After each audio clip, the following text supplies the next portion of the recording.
might not seem like it, but I actually have struggled with confidence over the years. Confidence isn't something that anyone's born with, and I for definite have built my confidence over the years. I moved schools a fair few times, and unfortunately I did get bullied, so my confidence wasn't really the strongest point. I've had moments where I've completely lost my confidence, and I've had moments where I've regained it. There were moments though where I did try to put myself out there. I would try to go for the lead part in a school play, and that was when I kind of started to realize that performing was something I enjoyed.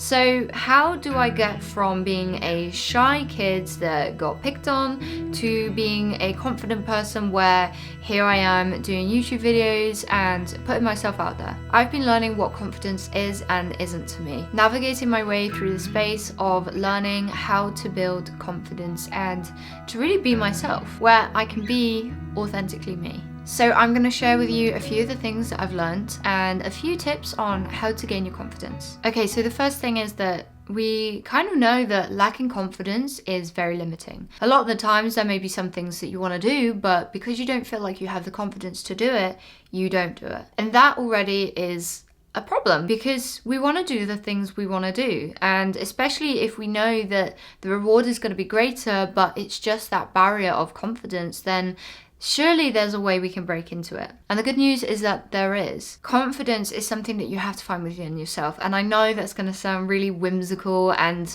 very generic, but it really is true and fundamental to it. You have to work on yourself to understand, who are you? What is it that makes you you? Because the thing is that sometimes we don't need to be the most knowledgeable in a situation. And I think this is something that we get confused. Sometimes the most confident person in the room isn't necessarily the smartest. And I think sometimes we've linked those two together as if to say that that is the permission to be confident. Because you're knowledgeable on it, you must therefore have confidence. But that's not necessarily true. Someone like Bill Gates is someone that is an absolute whiz kid, but from a lot of anecdotes, he wasn't super confident. He wasn't the most charismatic person in the room. So brains and confidence doesn't actually interlink. Sometimes you just need to believe in yourself, believe in your capabilities up to the point that you've actually reached, and know that you can go further if you want to. And this is the thing.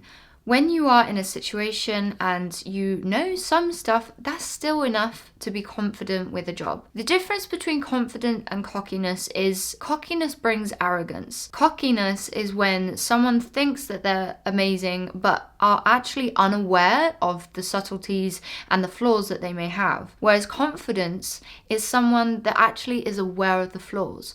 And this is something that I feel is going to help boost your confidence. When you know who you are, and I mean really know who you are, this isn't about knowing what you want to do with your life. This is just about your own personality. Now, something that is a flaw of mine is that I can get frustrated quite quickly, and so I have to do the work. Now, that's a flaw that I'm already aware of. So if it came to someone having to point that out to me, I'd be able to openly and honestly say, yes, I agree.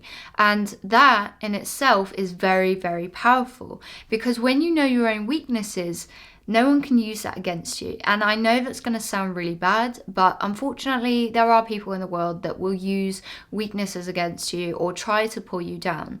And I think this is then when the confidence can shine through. You don't want to be talking to yourself where you're dragging yourself down and saying, oh, I'm a bad person because of this. It's not making you a bad person. Maybe it's just a quality that isn't necessarily good or bad, but at least you're aware of it. What can be really helpful as well about knowing your weaknesses is that when someone then criticizes you because they actually want to help you improve, you're not going to be so emotive when reacting to their comments.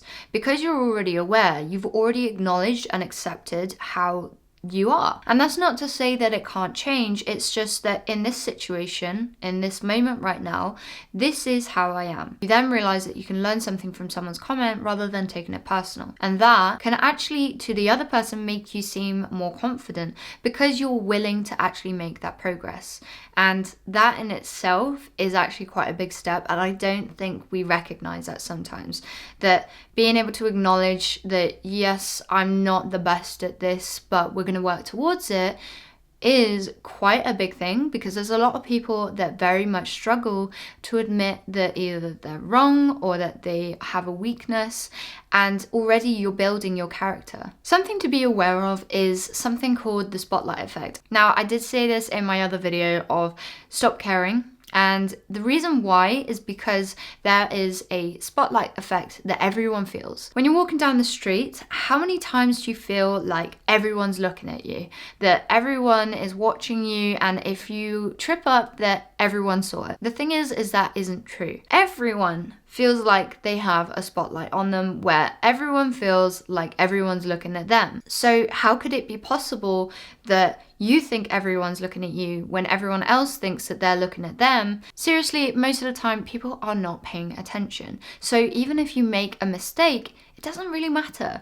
I think in our heads we build it up so much, and I know I've definitely done the same thing before, where I've thought, oh my god, everyone's gonna think I'm an idiot and I've just ruined my credibility. But that isn't the case. Most of the time, people are very much empathetic and can understand that mistakes happen. I think it comes down to your character. If you're going to be arrogant about it, then yeah, people are going to snigger, they're going to talk about you, and generally they don't like you anyways. But if you're not an arrogant type of person, then of course, people are going to want to help you. So really, if there's something that you want to do, then just go for it. You are stepping in front of your own way. And if there's something that you want to do but you feel like you lack the confidence, then have a little word with yourself. What is it that you're worried about? And then rationalize it. If you're nervous before you do something, then that's good. It's a normal emotion. Now, I did used to put myself actually in the spotlight, because I used to perform for quite a few years and I used to busk.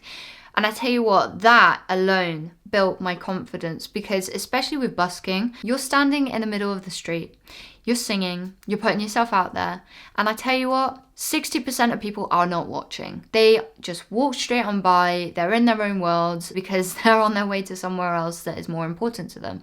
And so really, it wasn't as bad as what I felt like every time that I stood up to the mic. Yes, I was nervous, but it's because I cared. And sometimes there's a level of caring that is healthy, but the minute that you care too much is the minute that you're going to stop yourself from doing something that you actually wanted to do, or something you wanted to try. So the thing that I learned from busking was that most of the time people aren't watching. If you make a mistake, again, it doesn't matter, because those people are going to walk off in 3 minutes and probably forget that it even happened. Even if you might be thinking, oh my god, I've just messed up in front of everyone, it really doesn't matter. In fact, what I found sometimes is that if I forgot the word or messed something up, people would laugh and I would laugh, and it just enlightened the mood. I think when you can laugh at yourself and not take yourself too seriously, it can actually bring you so much more confidence than you realize. Because the thing is that we are human. None of us is going to have the perfect performance. I mean, I'd like to reference that show where Adele messed up and then swore also in front of everyone. Shit, wrong words. Shit.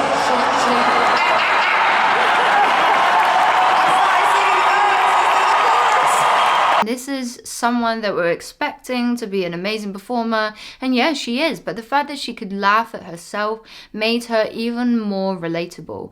And I think that in itself, when we are doing things, is really important, because we want those social connections, and you don't realize how those little moments can make everyone else feel at ease as well as yourself. Well guys, I hope you enjoyed that video, and if you have anything that you want to add, then feel free to drop it in the comments below. I really hope you enjoyed the video, so please give it a thumbs up if you did, and hit that subscribe button, because there's quite a few of you that aren't subscribed, and I feel like you're gonna enjoy the content that I've got coming out soon. So that's it from me guys, and hopefully I will see you on the next video. Ciao for now.